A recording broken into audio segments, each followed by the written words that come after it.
नमस्कार दोस्तों, मैं विपिन पालीवाल एक बार फिर से आप सभी का स्वागत करता हूं स्टडी मित्रम के इस प्लेटफॉर्म पर। कैसे हैं आप लोग? उम्मीद है मस्त होंगे, व्यस्त होंगे, स्वस्थ होंगे। देखिए, हम लोगों ने आप लोगों से एक बात की थी, एक चर्चा की थी कि हम लोग इस प्लेटफॉर्म का जो उद्देश्य है वो विभिन्न कॉम्पिटिटिव एग्जाम्स को किस प्रकार से क्रैक किया जाए, किस प्रकार से एग्जाम को क्रैक करने के लिए समग्रता का अध्ययन किस प्रकार से करना है, इसको लेकर हम लोगों ने लास्ट वीडियो में हम लोगों ने इस पर बात की थी। और इसी क्रम में हम आज जिस मुद्दे पर शुरुआत कर रहे हैं अपने इस विषय की, अपने इस वीडियो की, वो विषय है हमारा आधुनिक भारतीय इतिहास। तो आधुनिक भारतीय इतिहास के जिस विषय पर आज हम आपके सामने हैं वो विषय है 19वीं सदी का सामाजिक धार्मिक सुधार आंदोलन। तो 19वीं सदी के सामाजिक धार्मिक सुधार आंदोलन को हम आज आपके सामने लेकर आए हैं। अब बात आती है 19वीं सदी का जो सामाजिक धार्मिक सुधार आंदोलन है उसके पीछे का बैकग्राउंड क्या रहा, क्या कारण है कि भारत में 19वीं सेंचुरी का social religious reform movement start हुआ। तो उसके पीछे क्या कारण रहे, उसका क्या प्रभाव रहा, कैसे इसकी शुरुआत हुई। तो देखिए, 19वीं सदी के सामाजिक धार्मिक सुधार आंदोलन की शुरुआत की हम बात करें तो ये शुरुआत भारत में अंग्रेजों के आने के बाद होती है। तो भारत में विभिन्न यूरोपियन कंपनियां आई या विभिन्न यूरोपियन व्यापारी आए, लेकिन उनमें से जो सबसे ज्यादा प्रभावशाली रहे या जिन्होंने भारत की सामाजिक, सांस्कृतिक, आर्थिक, राजनीतिक संरचना को प्रभावित किया वो थे ब्रिटिशर्स यानी कि अंग्रेज। और अंग्रेजों ने भारत में आने के बाद, पूरे भारत को अपने अधीन लाने के बाद भारत में एक लंबे समय तक शासन किया। लेकिन इसके साथ साथ जिस दौर में अंग्रेज भारत आए तो भारत में अलग अलग क्षेत्रों को उन्होंने अपने अधीन किया, अपने प्रभावाधीन किया। और उसी क्रम में उन्होंने भारत में कुछ सांस्कृतिक और राजनीतिक, कुछ आर्थिक अलग अलग प्रकार की अपनी प्रक्रियाएं लागू की, अपने विभिन्न प्रभाव उन्होंने लागू किए, अपने विभिन्न नियम उन्होंने लागू किए। और इसी क्रम में जब वो आए तो उन्हें भारत में अपनी अंग्रेजी शिक्षा और अंग्रेजी शिक्षा के साथ साथ अपने विभिन्न जो पाश्चात्य विचार थे उन्हें प्रचार प्रसार करने का भी पूरा अवसर मिला। और इसी क्रम में अंग्रेजों ने जब भारत में, या कह लीजिए यूरोपियंस ने जब भारत में विभिन्न प्रकार की स्कूल, कॉलेज, यूनिवर्सिटी स्थापित की, तो उन्हीं स्कूल, कॉलेज, यूनिवर्सिटी से पढ़कर या निकलकर या उनसे शिक्षित होकर एक नव शिक्षित भारतीय वर्ग उभर कर आया। और उस नव शिक्षित भारतीय वर्ग ने ही भारत में कहीं ना कहीं भारत में सामाजिक धार्मिक सुधार आंदोलन की नींव तैयार की या शुरुआत की। तो हम अगर देखें तो भारत में सामाजिक धार्मिक सुधार आंदोलन जो 19वीं सदी का सामाजिक और धार्मिक सुधार आंदोलन हुआ, उसके पीछे कहीं ना कहीं पाश्चात्य शिक्षा और पाश्चात्यवादी विचार और इन विचारों में तार्किक और बौद्धिकता का विचार, इसके साथ साथ विभिन्न विचार, क्योंकि उस दौर में, जिस दौर में हम 19वीं शताब्दी के सामाजिक धार्मिक सुधार आंदोलन पर चर्चा कर रहे हैं, उस दौर में अमेरिका में स्वतंत्रता आ चुकी थी, अमेरिका स्वतंत्र हो चुका है। उसी दौर में फ्रांस की क्रांति हो चुकी है और फ्रांस की क्रांति का एक नारा पूरे विश्व में धीरे धीरे फैल रहा है और वो नारा था स्वतंत्रता, समानता और बंधुत्व। कौन सा नारा था? वो था स्वतंत्रता,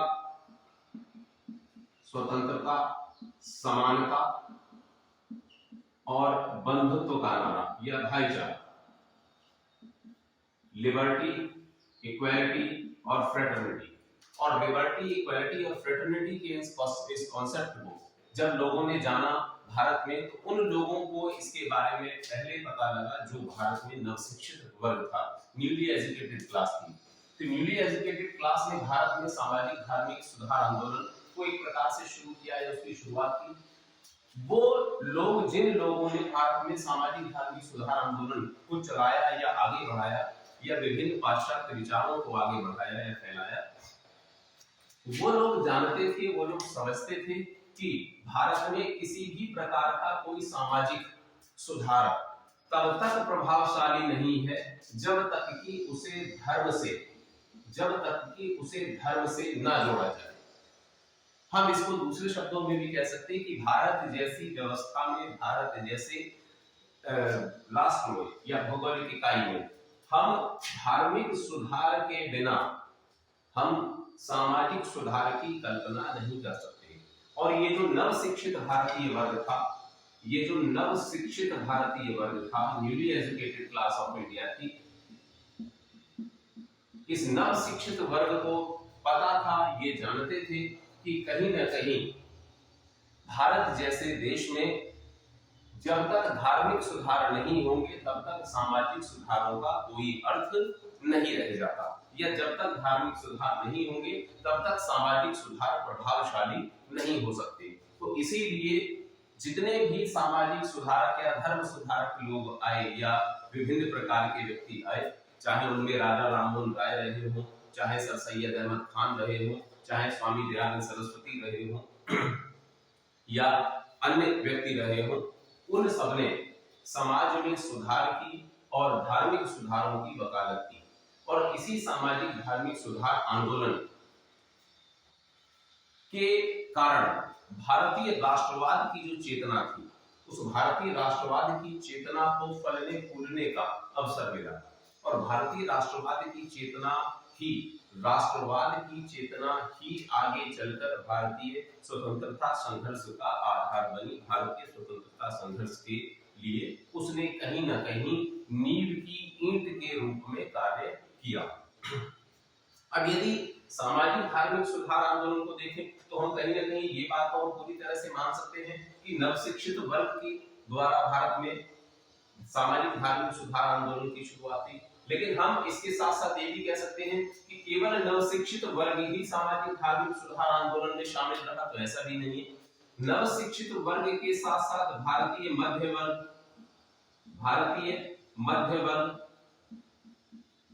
ने भी इसमें भागीदारी की। इसके साथ साथ हम ये भी कह सकते हैं कि विभिन्न संत महात्माओं ने भी इसमें अपनी भागीदारी की। तो यानी कि हम अगर समग्र रूप से देखें तो 19वीं सदी का या 19th सेंचुरी का सोशल रिलीजियस रिफॉर्म मूवमेंट कहीं ना कहीं केवल एक वर्ग की देन नहीं, भारत में नवशिक्षित वर्ग भी इसमें शामिल था, मध्य वर्ग भी इसमें शामिल था, भारत के विभिन्न साधु संत, विभिन्न संत महात्मा भी इसमें शामिल रहे। अब हम इस सामाजिक धार्मिक सुधार आंदोलन की यदि शुरुआत की बात करें तो हमें इसको समझना होगा कि 19th सेंचुरी का social religious reform movement basically start हुआ कहां से, भारत में किस क्षेत्र से पहले ये चेतना विकसित हुई कि भारतीय समाज में कुरीतियां हैं, भारतीय सामाजिक व्यवस्था के साथ साथ भारतीय धार्मिक व्यवस्था में भी कहीं ना कुछ कुरीतियां या पाखंड प्रभावशाली हैं, और इनका समाप्त किया जाना या इन कुरीतियों को या इन पाखंडों को समाप्त किया जाना अनिवार्य है या जरूर है। यानी कि भारत में विभिन्न प्रकार की समाज में और धर्म में जो कुरीतियां थी उनका विरोध पहले किसने किया, कहां से इनके विरोध की शुरुआत हुई या कहां से इन बुराइयों को समाप्त करने की आवाज सर्वप्रथम या प्रथम दृष्टया उठी। तो यदि हम इस क्रम में देखें तो हम इस सामाजिक धार्मिक सुधार आंदोलन को दो भागों में बांटकर देख सकते हैं। अब इन दो भागों में कैसे, हम इस सामाजिक धार्मिक सुधार आंदोलन को अगर बात करें तो हम इस सामाजिक धार्मिक सुधार आंदोलन को हम दो प्रकार से देख सकते हैं। कौन कौन से दो प्रकार से, दो भागों में बांटकर देख सकते हैं। कौन से दो भाग, तो ये जो सामाजिक धार्मिक सुधार आंदोलन हुआ, तो इस सामाजिक धार्मिक सुधार आंदोलन में दो प्रकार की विचारधाराओं ने मिलकर कार्य किया। एक थी सुधारवादी, यानी कि सामाजिक धार्मिक सुधार आंदोलन में एक विचारधारा थी सुधारवादी और दूसरी विचारधारा थी पुनरुत्थानवादी।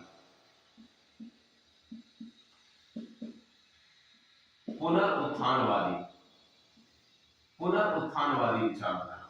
अब बात यह आती है कि इसमें सुधारवादी विचारधारा कौन सी थी और पुनरुत्थानवादी विचारधारा कौन सी थी। यानी कि ऐसे लोग जिन्होंने समाज में और धर्म में सुधार के प्रयास किए, उनको हम सुधारवादी विचारधारा के अगुआ मान सकते हैं।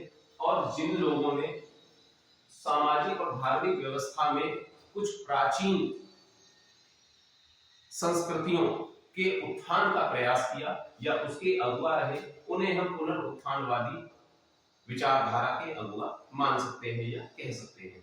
अब सुधारवादी व्यवस्था या सुधारवादी विचारधारा में कौन कौन लोग आए और पुनरुत्थानवादी विचारधारा में कौन कौन लोग आए, किस प्रकार के समाज सुधारक रहे। तो यदि हम सुधारवादी व्यवस्था की बात करें तो सुधारवादी विचारधारा के प्रवर्तक थे कौन? राजा राम मोहन राय। राजा राम मोहन रॉय।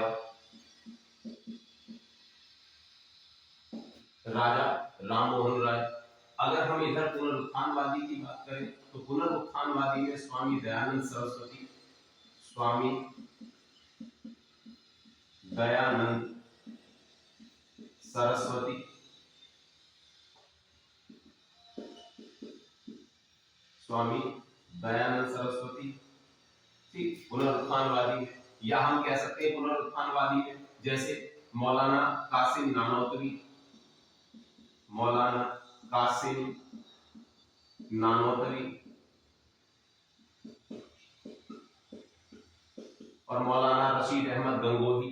क्योंकि स्वामी दयानंद सरस्वती जहां आर्य समाज के माध्यम से भारतीय सनातन धर्म या हिंदू धर्म में कुरीतियों या कुप्रथाओं पर प्रहार करते हैं या उनको खारिज करते हैं, इसी प्रकार से मौलाना कासिम नानोतवी और मौलाना रशीद अहमद गंगोही भी देवबंद आंदोलन के माध्यम से इस्लामिक जो शिक्षा है उसके प्रचार प्रसार की व्यवस्था करते हैं, उसके प्रचार प्रसार की बात करते हैं। इधर राजा राममोहन राय सुधारवादी व्यवस्था के प्रवर्तक के रूप में या अगुवा विचारधारा के रूप में सामने आते हैं। इसी के साथ साथ महात्मा ज्योतिबा फुले, महात्मा ज्योतिबा फुले, महात्मा ज्योतिबा फुले सामने आते हैं। इसी के साथ साथ मैडम ब्लावत्स्की और कर्नल ऑलकॉट जैसे व्यक्ति सामने आते हैं। मैडम ब्लावत्स्की, मैडम ब्लावत्स्की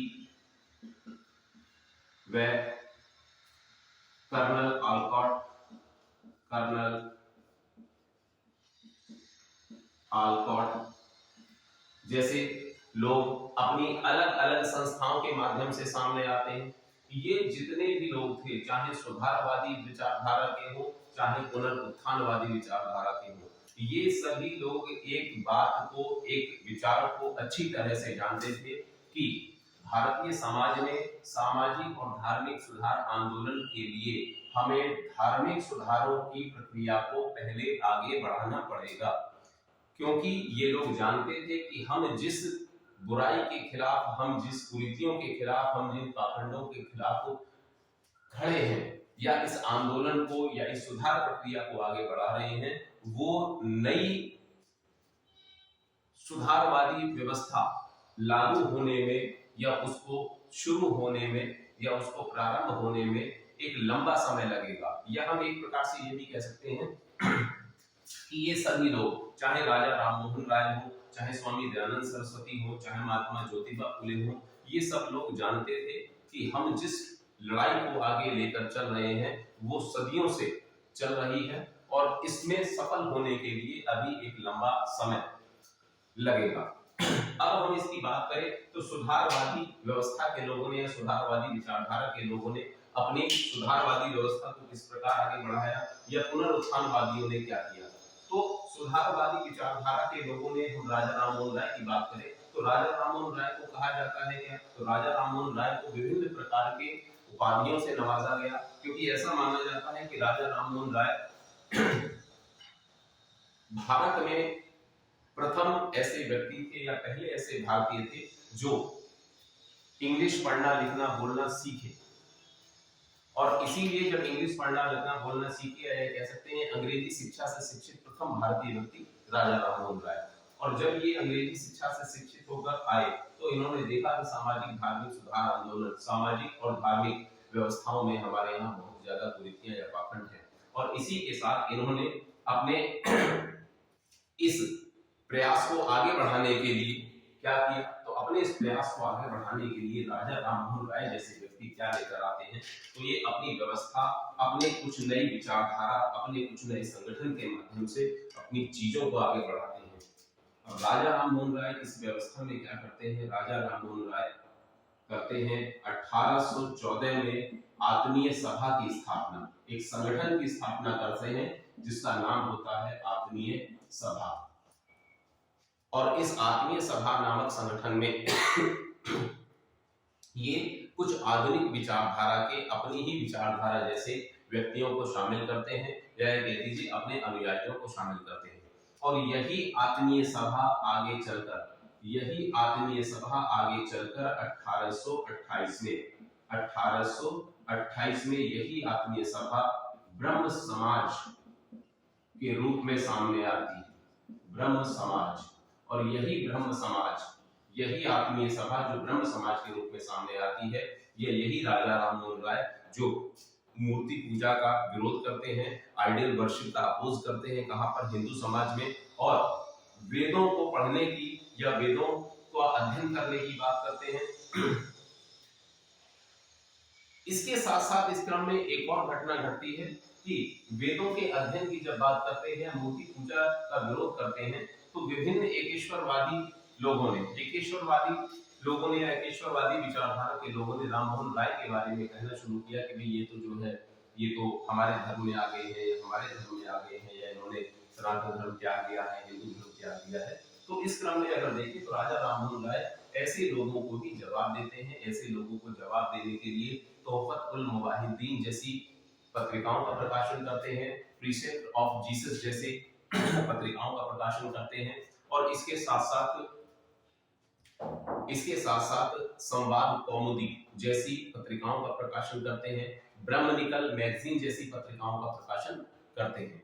अब इसी क्रम में राजा राममोहन राय जब सुधार आंदोलन के माध्यम से सुधारों को आगे बढ़ाते हैं, तो इसीलिए भारत में राजा राममोहन राय के लिए विभिन्न प्रकार की उपाधियों का प्रयोग किया गया। राजा राममोहन राय, क्योंकि सामाजिक धार्मिक सुधार आंदोलन का पहला चेहरा या अगुआ राजा राममोहन राय को ही माना जाता है, तो इसलिए राजा राममोहन राय को विभिन्न प्रकार की उपाधियों से नवाजा गया है, विभिन्न प्रकार के टाइटल्स इनको दिए गए। जैसे भारतीय राष्ट्रवाद का पैगंबर, राजा राममोहन राय के टाइटल्स या उपाधियां, different titles of Raja Rammohan Roy. भारतीय राष्ट्रवाद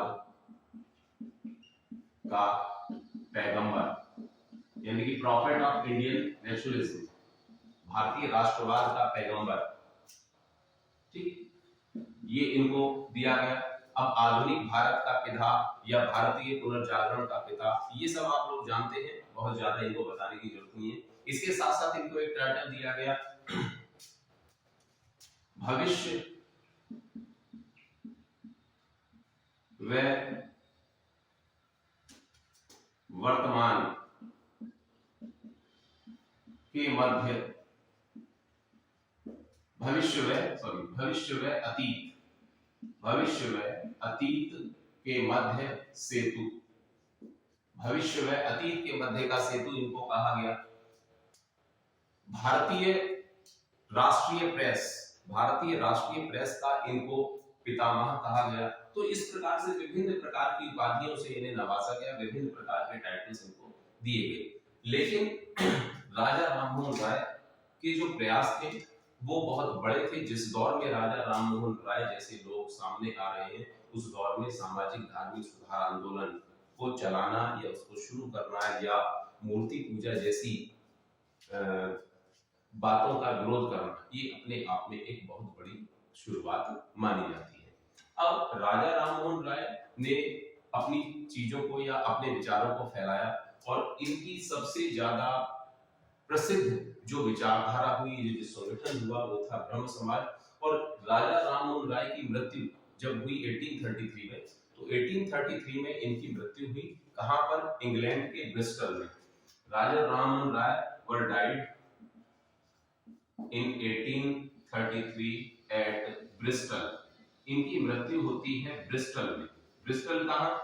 लंदन में एक उपनगर पड़ता है, एक टाउन पड़ता है लंदन के पास, ब्रिस्टल। तो ब्रिस्टल में इनकी डेथ हुई। अब इनको राजा की उपाधि कब दी गई, किसने दी, तो इन सब बातों पर आप लोग सब जानते होंगे कि राजा का टाइटल, राजा की उपाधि इनको अकबर सेकंड ने, एक मुगल एम्परर था अकबर सेकंड, अकबर सेकंड ने इनको राजा की उपाधि दी थी कब, 1830 में, 1830 में, 1830 इनको 1830 में अकबर सेकंड की उपाधि, अकबर सेकंड ने राजा का टाइटल, राजा की उपाधि प्रदान की। और इन्होंने ही, अकबर सेकंड ने ही अपनी पेंशन के विषय में बात करने के लिए राममोहन राय को इंग्लैंड भेजा और 1833 में वही राममोहन राय की इंग्लैंड में ही मृत्यु हुई। कुल मिलाकर बात यह है कि राजा राममोहन राय जैसे समाज सुधारकों ने जो नींव रखी, उस नींव को आगे बढ़ाने का या आगे चलाने का प्रयास किया विभिन्न समाज सुधारकों ने। उन्हीं समाज सुधारकों में से आगे चलकर एक पुनरुत्थानवादी समाज सुधारक आए, स्वामी दयानंद सरस्वती।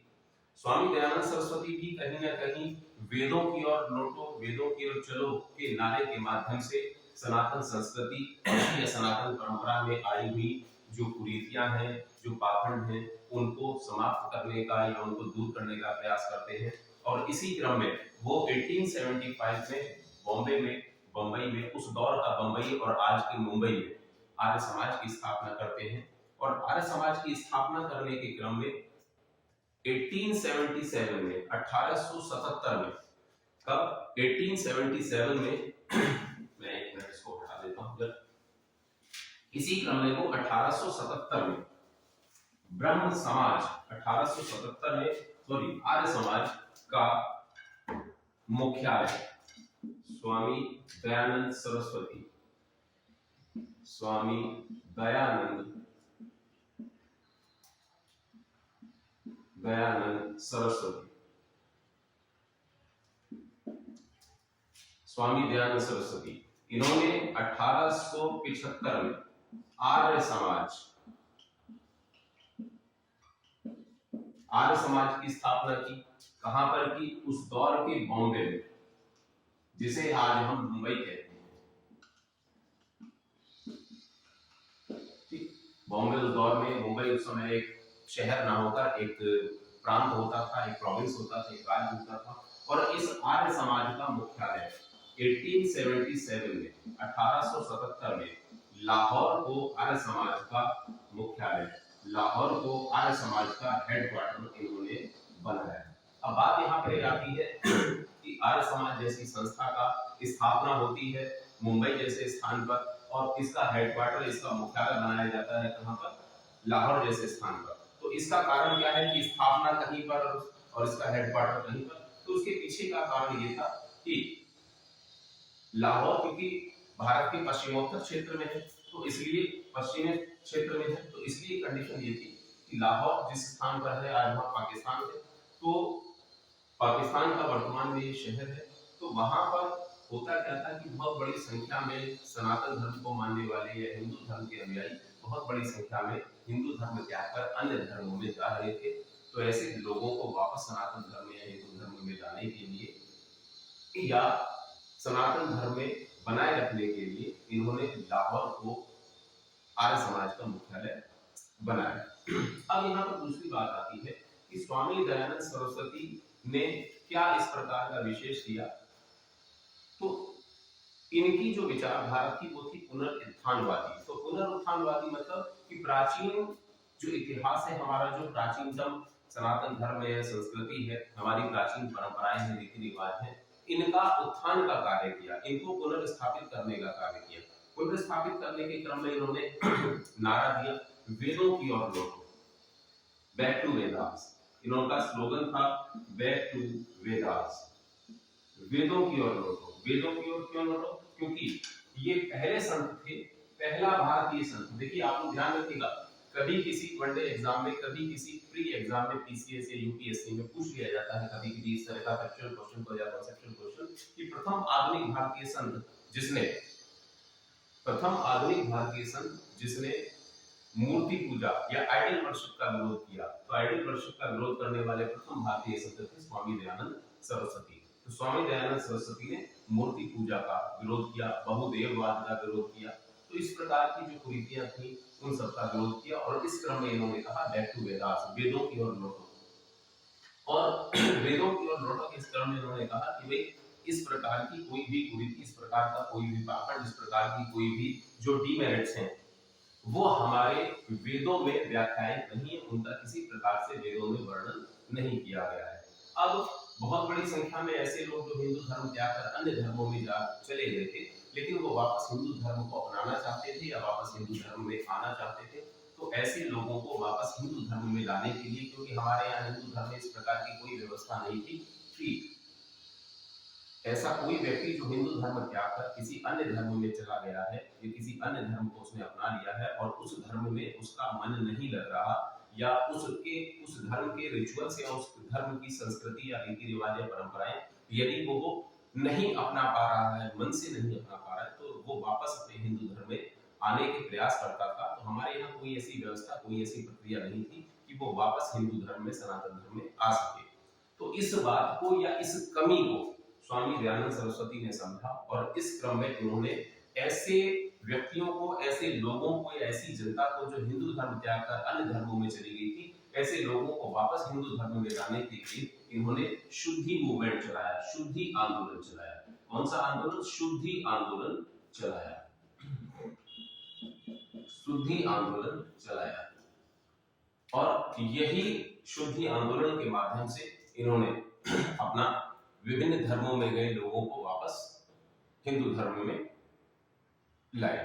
अब दूसरी बात यह है कि स्वामी दयानंद सरस्वती क्योंकि पुनरुत्थानवादी थे, तो इसलिए इन्होंने लोगों को लोगों की भाषा में, यानी कि आम जनता को आम जनता की भाषा में ही समझाने का प्रयास किया। क्योंकि अब तक जितने भी संत महात्मा समाज सुधारक आए, उन सबकी एक कह लीजिए कि वो लोग, उन सबको इस बात की समझ नहीं थी, या ये कह सकते हैं कि वो लोग इस बात को नहीं समझा पाए कि आम जनता की भाषा और उच्च वर्ग की भाषा ये सभ्यता के विकास के क्रम से ही अलग अलग रही है। इस समस्या को स्वामी दयानंद सरस्वती प्रथम भारतीय संत थे जिन्होंने समझा, और इसी क्रम में इन्होंने अपनी जो रचना की, अपनी जो बुक लिखी सत्यार्थ प्रकाश, तो इन्होंने जो बुक लिखी सत्यार्थ प्रकाश, सत्यार्थ प्रकाश, वो हिंदी में लिखी। इनकी बुक थी सत्यार्थ प्रकाश, किसमें? हिंदी भाषा में। हम इस बात को ऐसे भी कह सकते हैं कि ये पहले ऐसे संत थे जिन्होंने आम जनता की भाषा में ही आम जनता को उपदेश दिए, प्रवचन दिए, और आम जनता को समझाने के लिए आम जनता की भाषा में ही अपनी एक किताब लिखी, अपनी एक रचना लिखी सत्यार्थ प्रकाश। सत्यार्थ प्रकाश के माध्यम से लोगों को जागरूक किया, समझाया, और इस आर्य समाज के माध्यम से इन्होंने वैदिक व्यवस्था का प्रचार प्रसार किया। और इसी वैदिक व्यवस्था के क्रम में इन्होंने बताया कि हमारे यहाँ इस प्रकार की कोई ऐसी कमी, इस प्रकार की कोई ऐसी कुरीति हमारे वेदों में नहीं थी। तो इसलिए आप कहाँ लौटो? आप वेदों की ओर लौटो। यानी कि हम ये कह सकते हैं कि एक प्रकार से स्वामी दयानंद सरस्वती अपने आप में एक ऐसे समाज सुधारक थे जिन्होंने एक ऐसे विचारधारा का फैलाव किया या एक ऐसे विचारधारा को जन्म दिया जो कहीं ना कहीं अंग्रेजों के अनुसार जो सैनिक हिंदुत्व कहलाए। सैनिक हिंदुत्व क्यों? क्योंकि अंग्रेजों ने आर्य समाज को मिलिटेंट हिंदुइज्म की संज्ञा दी थी। According to Britishers, Arya Samaj is militant Hinduism. Arya Samaj को अंग्रेजों ने मिलिटेंट हिंदुइज्म, सैनिक हिंदुत्व की संज्ञा दी। सैनिक हिंदुत्व की संज्ञा किस संगठन को दी गई? तो आर्य समाज को। देखिए यहीं से एग्जामिनर थोड़ा सा कंफ्यूज करेगा कि सैनिक हिंदुत्व किस संगठन को कहा गया, तो संगठन का नाम थी आर्य समाज, और सैनिक हिंदुत्व किस विचारधारा को कहा गया, तो भी क्या है? आर्य समाज। अब स्वामी दयानंद सरस्वती ही प्रथम भारतीय व्यक्ति थे जिन्होंने स्वराज शब्द का प्रयोग किया। स्वराज शब्द का प्रयोग करने वाले प्रथम भारतीय व्यक्ति स्वामी दयानंद सरस्वती। तो स्वामी दयानंद सरस्वती प्रथम भारतीय व्यक्ति थे जिन्हें स्वराज शब्द का प्रयोग किया। स्वामी दयानंद सरस्वती ही प्रथम भारतीय समाज सुधारक थे जिन्होंने गौ रक्षा समिति, जिन्होंने गौ रक्षा सभाएं या समितियों का गठन किया, गौरक्षा समिति या गौरक्षा सभाओं की स्थापना की। यानी कि स्वामी दयानंद सरस्वती ने वैदिक व्यवस्था या वैदिक पुनर्जागरण के माध्यम से अपने संगठन या अपनी विचारधारा आर्य समाज के माध्यम से चीजों को आगे बढ़ाया। अब यहाँ पर एक व्यवस्था आती है कि आर्य समाज इतनी, एक प्रकार से जब अंग्रेजों ने इसको मिलिटेंट हिंदुइज्म कहा तो यानी कि कहीं ना कहीं इसने अशांति पैदा की अंग्रेजों के लिए, और इसीलिए आर्य समाज जैसी संस्था को अंग्रेजों ने फादर ऑफ इंडियन अनरेस्ट भी कहा। यानी कि आर्य समाज जैसे संगठन को फादर ऑफ इंडियन अनरेस्ट भी कहा गया। भारत में अशांति का जनक भी किसको कहा गया? भारत में अशांति का जनक, भारत में अशांति का जनक, भारत में अशांति का जनक, भारत में अशांति का जनक किस विचारधारा को या किस संगठन को कहा गया? तो विचारधारा भी आंसर है क्या? आर्य समाज। और संगठन भी आपसे पूछेगा तो संगठन भी क्या है? आर्य समाज। ठीक। अब भारत में अशांति का जनक अंग्रेजों ने इसको क्यों कहा? वो इसलिए कहा कि जिस दौर में आर्य समाज जन्मा या आर्य समाज की विचारधारा का प्रचार प्रसार हुआ, उसी दौर में भारत में आगे चलकर भारत में विभिन्न क्रांतिकारी संगठन, विभिन्न क्रांतिकारी नेताओं का उभर हुआ, और जितने भी भारत में अधिकांश जो भी क्रांतिकारी नेता हुए, चाहे वो बाल गंगाधर तिलक हुए हो, लाला लाजपत राय हुए हो, अजीत सिंह हुए हो, करतार सिंह सराभा हुए हो, सुभाष चंद्र बोस हुए हो, ये सभी विभिन्न क्रांतिकारी, ये सभी आर्य समाज के अनुयायी थे, आर्य समाज की विचारधारा को मानते थे, आर्य समाज की विचारधारा में विश्वास रखते थे। इसीलिए अंग्रेजों ने भारत में अशांति का जनक, भारत में अशांति का जन्मदाता किस विचारधारा को या किस संगठन को माना है? वो माना है आर्य समाज को। अब देखिए यहाँ पर एक छोटा सा कंफ्यूजन यहाँ पर क्रिएट होता है कि आर्य समाज को भारत में अशांति का जनक माना है, तो क्यों माना है? इस पर हम चर्चा कर चुके हैं। अब इसके साथ साथ एक कंफ्यूजन यहाँ क्रिएट होता है कि बाल गंगाधर तिलक के लिए भी कहा गया है भारत में अशांति का जनक, फादर ऑफ इंडियन अनरेस्ट। तो फादर ऑफ इंडियन अनरेस्ट अगर व्यक्ति के रूप में पूछा जाएगा, किस राष्ट्रवादी नेता को या किस कांग्रेस के नेता को या किस भारतीय स्वतंत्रता संघ इंडियन फ्रीडम मूवमेंट के किस लीडर को, किस नेता को भारत में अशांति का जनक कहा जाता है, तो उस समय आंसर, उस समय उत्तर आपका आर्य समाज ना होकर उस समय होगा बाल गंगाधर तिलक। क्योंकि अगर व्यक्ति की पूछेगा तो बाल गंगाधर तिलक इस समय आंसर होगा, क्योंकि एक अंग्रेज हुए हैं वैलेंटाइन शिरोल, तो वैलेंटाइन शिरोल ने बाल गंगाधर तिलक को भारत में अशांति का जनक, भारत में अशांति का पिता, फादर ऑफ इंडियन अनरेस्ट कहा है। क्लियर? अब देखिए, अब जितने भी इस प्रकार के समाज सुधारक जो भी आए, इन सबने कहीं ना कहीं भारत में सुधार, चाहे वो धार्मिक सुधार हो, सामाजिक सुधार हो, उन सब ने अपना योगदान दिया। और ये सभी लोग कहीं ना कहीं जिस सामाजिक सुधार आंदोलन को चला रहे थे, वो सामाजिक सुधार आंदोलन कहीं ना कहीं एक राष्ट्रवादी चेतना, कहीं ना कहीं एक राष्ट्रवादी चेतना का वाहक बन रहा था। और इसी राष्ट्रवादी चेतना को आगे बढ़ाने के क्रम में विभिन्न क्रांतिकारी संगठन भी बने। अब यहाँ पर हम दूसरी बात देखें कि ये जो समाज सुधार आंदोलन चला, इस समाज सुधार आंदोलन में हम ये कहें कि भारत में केवल ये समाज सुधार आंदोलन केवल और केवल हिंदुओं में चला, तो ऐसा नहीं। ये 19वीं सदी का सामाजिक धार्मिक सुधार आंदोलन ने, हम अगर दूसरे शब्दों में कहें तो किन किन वर्गों को इसने प्रभावित किया? तो किन वर्गों को प्रभावित किया? तो मध्यम वर्ग को प्रभावित किया, कुछ किसानों को प्रभावित किया, लेकिन एक वर्ग ऐसा भी रहा जो इस सुधार आंदोलन से अप्रभावित रहा, और वो कौन सा था? वो था अत्यंत निर्धन वर्ग।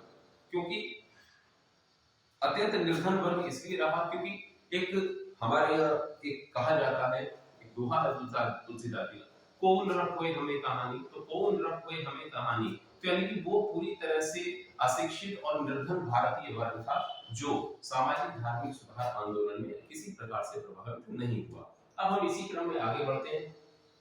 तो जब हम सामाजिक और धार्मिक सुधार आंदोलन के क्रम को आगे बढ़ाते हैं, तो इसी क्रम में हम देखते हैं कि भारतीय सामाजिक व्यवस्था में कुछ जातिगत व्यवस्था की या जातीय भेदभाव की भी बुराइयां थी, और जातिगत व्यवस्था या जातीय भेदभाव की बुराइयों को दूर करने के लिए भारत में उस दौर में एक विचारधारा फैली या एक संगठन आया जिसको हम कहते हैं सत्य शोधक समाज, सत्य शोधक समाज।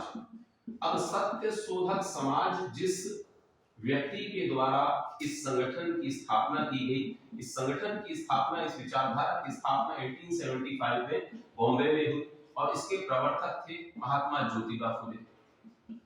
महात्मा ज्योतिबा फुले, महात्मा ज्योतिबा फुले, ये वही महात्मा ज्योतिबा फुले हैं जिन्होंने भारत में सत्य शोधक समाज जैसी विचारधारा को जन्म दिया या आगे बढ़ाया, इसके प्रवर्तक थे। और इन्हीं सत्य शोधक समाज की विचारधारा के माध्यम से इन्हीं महात्मा ज्योतिबा फुले ने भारतीय समाज में जातिगत व्यवस्था या जातिगत भेदभाव की बात को उठाया और कहा कि भारतीय समाज में या भारतीय वर्ण व्यवस्था में या भारतीय जातिगत व्यवस्था में या भारतीय सामाजिक व्यवस्था में क्या कारण है कि ब्राह्मणों और क्षत्रियों को भी सर्वोच्च सामाजिक दर्जा या सर्वोच्च सामाजिक हैसियत प्रदान की गई है। यानी कि हम ये कह सकते हैं कि सत्य शोधक समाज ने पहली बार ही यही ऐसे पहली विचारधारा की या पहला ये ऐसा संगठन था जिसने भारतीय समाज में पहली बार इस बात को उठाया और बहुत जोर देकर उठाया कि भारत में ब्राह्मणों और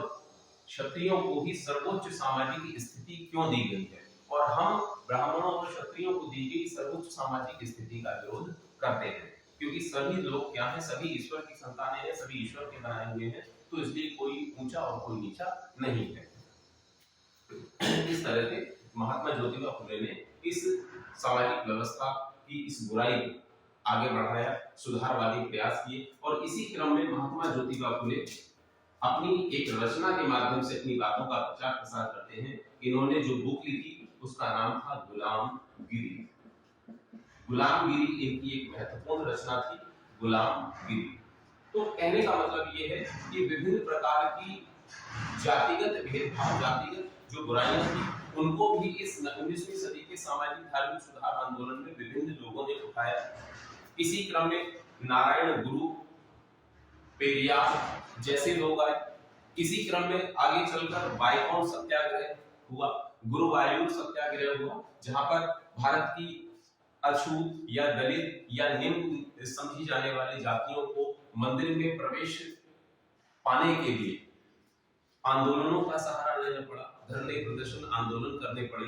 हम ये कह सकते हैं कि उसी दौर में आगे चलकर 20वीं सेंचुरी में गांधी जी लेकर आते हैं। गांधी जी एक नए संगठन या एक नई विचारधारा का गठन करते हैं, हरिजन सेवक संघ। 1932 में 1932 में पूना में वो हरिजन सेवक संघ की स्थापना करते हैं। यानी कि हम ये कह सकते हैं कि भारत में 19वीं सदी का सामाजिक धार्मिक सुधार आंदोलन जिन बातों के लिए शुरू हुआ या जिन कुरीतियों या जिन पाखंडों के लिए के विरोध में शुरू हुआ, वो पाखंड या कुरीतियां धीरे धीरे सामाजिक और धार्मिक व्यवस्था में कमजोर पड़ने लगे और जब वो कमजोर होने लगे तो उसके पीछे का कारण मूल रूप से यही था कि अंग्रेजी शिक्षा से शिक्षित हुआ वर्ग, विभिन्न साधु संतों ने पुनरुत्थानवादी या वैदिक व्यवस्था के विचारों को फैलाने का प्रयास किया और इसके साथ साथ एक और यहाँ पर शुरुआत हुई कि भारत में नारी की स्थिति, महिलाओं की स्थिति समाज में बेहतर करने के प्रयास शुरू हुए और इसी क्रम में 1882 में पंडिता रमाबाई आर्य महिला समाज की स्थापना करती है। पंडिता रमाबाई आर्य महिला समाज की स्थापना करती है। नारी उत्थान के क्षेत्र में इसी दौर में आते हैं पंडित ईश्वर चंद्र विद्यासागर।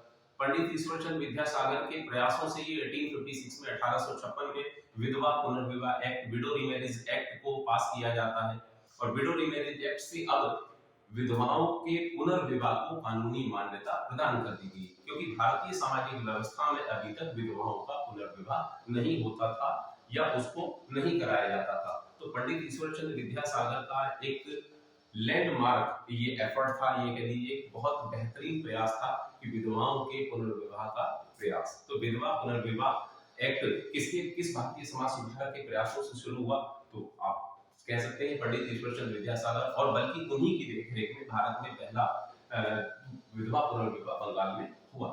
यानी हम ये कह सकते हैं कि समग्र रूप से 19वीं सदी का सामाजिक धार्मिक सुधार आंदोलन केवल और केवल एक सामाजिक और धार्मिक सुधार आंदोलन के नजरिए से हम देखें तो वो कहना गलत होगा। ये बल्कि ये सामाजिक धार्मिक सुधार आंदोलन के साथ साथ सामाजिक सांस्कृतिक जातिगत भेदभाव का विरोध करने वाला आंदोलन था। और इस क्रम में विभिन्न लोगों ने अपनी चेतना का प्रचार प्रसार भारतीय समाज में किया। भारतीय सामाजिक बुराइयों को, कुरीतियों को, पाखंडों को उन्होंने दूर करने का प्रयास किया और इसी क्रम में वो काफी हद तक सफल रहे, या ये कह सकते हैं कि उनके द्वारा रखी गई नींव की ईंट आगे चलकर एक बिल्डिंग का या बड़ी एक इमारत का निर्माण करती है। तो मेरा मानना है कि मेरा ये प्रयास आप लोगों को जैसा भी लगे, आप लोग अपने कमेंट, आप लोग अपने उत्तर हम लोगों को जरूर दीजिएगा। और मेरा ये प्रयास है, हमारा ये प्रयास जो है वो लगातार इसी प्रकार से जारी रहेगा। और यहाँ तक ये देखिए, ये हम लोग एक कॉन्सेप्चुअली फॉर्मेट के साथ आपके सामने आ रहे हैं। हम चाहते तो इसको पूरा लिखकर और पूरा डिजाइन करके हम आपके सामने एक्सप्लेन कर सकते थे, लेकिन हम लोग चाहते हैं कि एक नए नजरिए के साथ, एक समग्रता के साथ आपके सामने आया जाए। क्योंकि जब तक आपकी अवधारणात्मक समझ विकसित नहीं होगी तब तक चीजों का कोई मतलब नहीं है। तो इसलिए हमारा प्रयास है कि चीजों को समझें। जिस प्रकार से 19वीं सदी में ये जो सामाजिक धार्मिक आंदोलन के जो प्रवर्तक लोग रहे, उन्होंने नव चेतना का प्रचार प्रसार किया, बौद्धिकतावाद, तार्किकतावाद, सामाजिक समानता, जो है आपका समानता, स्वतंत्रता, बंधुत्व जैसे जो विचार थे, नए पाश्चात्य विचार थे, उनको अपनाया और भारतीय समाज में लागू करने का प्रयास किया। तो जब तक आप लोग इस तरह की चीजों को नहीं समझेंगे, मेरा मानना है, तब तक अवधारणात्मक समझ, कॉन्सेप्चुअली जो आपकी जो समझ है, जो अंडरस्टैंडिंग है, वो आपकी विकसित नहीं होगी। तो हमारा ये प्रयास आपको कैसा लगा, आप लोग जरूर इसको बताइएगा। और जो भी आप लोगों के जो भी फीडबैक हो, जो भी आप लोगों के विचार हो, वो लगातार हम तक आप लोग भेजिएगा। और हम इसमें जो भी आपके अनुसार कुछ अगर कमी हो या किसी भी प्रकार की कोई अगर डिमेरिट्स आपको दिखाई दे तो जरूर आप समझाइएगा, बताइएगा। आपके प्रयासों पर, आपके जो भी सुधार के जो सुझाव होंगे, हम उनको देखेंगे, समझने का प्रयास करेंगे और अपनी जो भी हमारी कमी होंगी हम उनको दूर करने का प्रयास करेंगे। और आज मैं अपने इस लेक्चर को यहीं तक रखने का आपको कोशिश करता हूँ। और इससे आगे की बात हम अगला कोई दूसरा टॉपिक हम लेकर आएंगे कि किस प्रकार से दूसरे टॉपिक पे हम चर्चा करेंगे। तो तब तक के लिए मैं विपिन पालीवाल आपसे विदा लेता हूँ। आप लोग मस्त रहिए, स्वस्थ रहिए, व्यस्त रहिए। जय हिंद, धन्यवाद।